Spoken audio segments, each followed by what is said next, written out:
They weren't talking any sort of major tax changes, but there is one in the budget, and that is where they're going to align the trustee tax rate with the 39% tax rate before that. So, Dita, before, the trustee rate was less than the 39% top tax rate.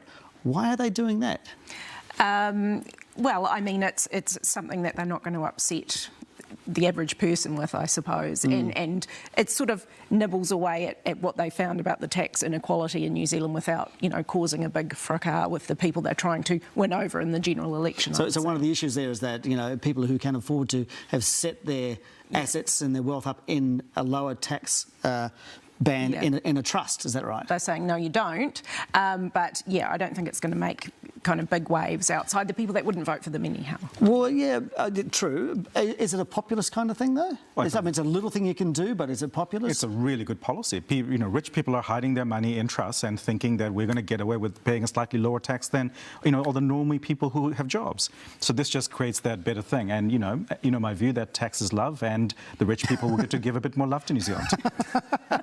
Cameron Baggery, you've got an argument about what Grant Robertson's doing here, and that is spending big on infrastructure and then sort of raising the prospect of a bit of a debate about who's going to be able to cut taxes if you can't spend on infrastructure later on.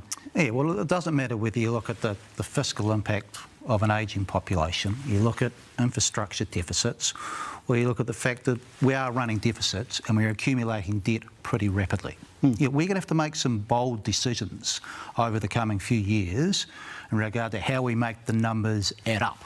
Yeah. And the debate is going to get pretty intense. I think what we've seen today with the shifting in the trust tax rate is that first opening little salvo.